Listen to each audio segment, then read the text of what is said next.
Well, hello there. Welcome back to another episode of the Photography Made Simple podcast with me, your host, Audrey Ann. Now, today we're talking about light. Do you struggle with how to use light in photography? Or do you find yourself using the same safe light over and over again because you don't know how to control or work with more challenging light? Well, if you answered yes to those, then you are not alone.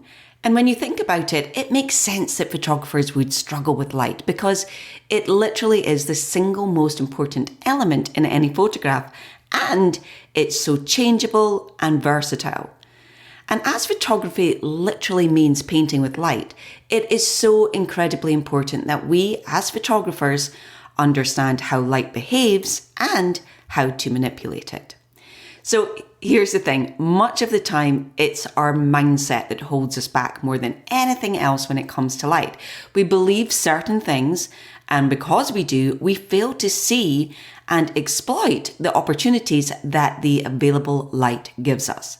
So for myself, breaking free of always having to have perfect light and just forcing myself to work with whatever was available allowed me to get more creative, feel more inspired overall, get more creative with my images, and feel more confident behind the camera because I then knew that I could work in any situation that presented itself. So although all light might not be equal and some light may be technically better than others for what you want to capture, if you approach light with the right mentality, I promise it will reward you with some of your best images yet. So in today's podcast, I am going to talk about some of the ways that I used to hold myself back when it came to light.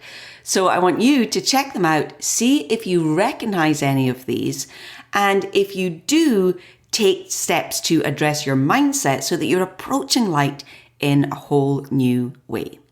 One quick thing before we dive in, I have a free class coming up all about light. So you really want to make sure that you sign up to watch this free class. It has got so much good information in there. I promise you're absolutely going to love this. It's a jam-packed value class. You can go and sign up for this at livesnaplove.com/light-class. So that's livesnaplove.com/light-class. And you will find a link to it around where you are listening to this podcast. Go check that out now. Be sure to sign up and I'll send you a link to watch it as soon as it's released. Okay, if you've gone and done that or taken a note of it so you can go and do it later, let's dive now into the myths that might be holding you back. So the first light myth is that you have to shoot in the golden hour. So how many times have you heard this? The golden hour, aka the hour after sunrise and the hour before sunset, is the absolute best time to take pictures. So that's when you should plan all your shoots for. End of. Now, as photographers, we hear this a lot, don't we? But I don't know about you, but for me, it's just simply not practical to plan every single image to be taken at golden hour. Not least because most of our daily lives happen out with these times. Even if you are in business, those times might not always be practical for your clients. Now, don't get me wrong, planning a special shoot at golden hour is a fantastic idea as it will give your images a look like no other. But there's no way on this earth that it is going to be the only time that you shoot, especially if your goal is to photograph your family or your daily life. That means you are going to need to learn how to shoot during cloudy days, low light, in the rain and snow, on bright sunny days. And I think more than just need, I think you'll want to shoot at those times too. Low light can give fantastically moody images. Sunny days are great for bright, highly saturated, fun images, and you can create true magic with snow and rain. So why on earth would you want to avoid these all of the time? So yes, golden hour light is insanely beautiful and it is an amazing time to shoot, but other types of light will give you fantastic images too. So I don't want you to miss out on capturing those special images just because you're still waiting for that perfect light. And I can tell you, so many of our advanced light and composition students said they felt empowered by being able to use light in so many different ways. They gained a lot more confidence and got a lot more creative images. So it is definitely worth expanding your range away from just shooting in the golden hour. Let's move on now to light myth number 2, and that is natural light is bad because it's never the same. So I get it, natural light can be beautifully unpredictable, but that doesn't mean that you don't have any control. Far from it. It's all about knowing how to work with what is around you to allow you to create the results that you want. So for example, if you are shooting on a sunny day, you can choose to diffuse the light for a softer look. You can embrace the light for a contrasty, highly saturated image, or you can create a softer backlit effect. If you are shooting indoors, you can choose different window sizes or different placements to get super soft or super hard light for different looks. And you can embrace the fact that you can get multiple looks just from one window. Great photographers aren't great because they simply luck out and always happen to get the perfect light. It's because they learn how to work around the problems that light creates. In short, how to create magic with what they have. So the one thing you can do to immediately improve all of your photos is learn how to manipulate the light you've been given to suit your vision. So you can always work with what you've got. Don't forget, if you want some more help on learning how to use light to create next level images, be sure to sign up for that free class. Again, I'll give you that address. It's at livesnaplove.com/light-class. Okay, let's move on now to light myth number 3, and I hear this one a lot, and that is the light in my home is too dark.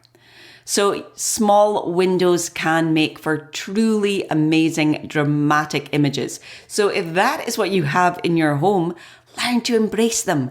Your smaller windows will allow you to play more with shadows, and shadows and light together is what makes your images feel more three-dimensional. In fact, lighting in photography is often more about the shadows than it is about the light. And although you might not be able to get the light and airy look to your images with a darker home, you can decide to make the most of what you have and create beautifully dramatic and creative images instead. Now, I've definitely manipulated my large light source to make it act more like a small window in the past, so that my light and airy living room can give me images with depth and dimension. So instead of being bummed out about what you don't have, learn to work with what you've got.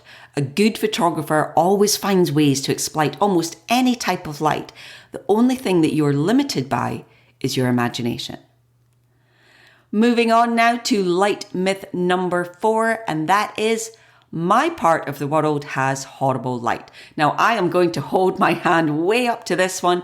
I believed this for years because I live in Scotland, in case you didn't tell by my accent, and my part of the world is not exactly known for its good weather. So here it's beautiful in Scotland, but we literally can have 4 seasons one day, sometimes even in 1 hour. And yes, that includes the height of summer. So it can often be impossible to predict the weather from one day to the next. The only thing you can safely bet on is that you're highly likely to get more clouds and rain throughout the year than anything else. So my beginner photography self was not too happy about this. But as I've grown, I've begun to appreciate what I do have. Cloudy days can be simply beautiful if you know how to add interest in other ways. And although I can't use golden hour in summer too well, due to just how early the sun rises and how late the sun sets, I can use it in winter. My photos just look different to those who live in climates where it's sunny most of the year. Now, did you spot a theme running through all 4 myths? And if you did, yes, it's this. Mastering photography is not about waiting for the perfect light. It's all about learning to work with what you have, both by changing your mindset to the light you've got and by learning how to manipulate it. So if you take one thing away from today's podcast, let it be this. There is no such thing as bad light. It's how you approach and deal with the light that is good or bad, not the light itself. Now, if you are ready to take the next steps on your photography journey and making learning about light a priority, then do check out my advanced light and composition class when the doors open really soon. This step-by-step program walks you through how to identify, modify and use available light to create images that wow. And you can get a little taster of this class by signing up to that free masterclass that I spoke about. So if you go to livesnaplove.com/light-class, you will get an invite to, you will get to watch the free class I have coming up, which is all about light, which is so valuable in itself. And you'll get an invite to join us in advanced light and composition should you wish to do so. All right, thank you so much for being here. And I really hope that by dispelling these myths about working with light, you will be able to go on and create the most amazing images ever. See you next week. So that wraps up this week's episode of Photography Made Simple. I'll be back at the same time, same place next week. But if you want more, head on over to livesnaplove.com/podcast, where you can find all the resources and the downloads mentioned, plus a whole lot more. Finally, if you enjoyed the podcast, please be sure to subscribe, and that way you won't miss an episode. Thanks so much for joining me, and I'll see you again next week.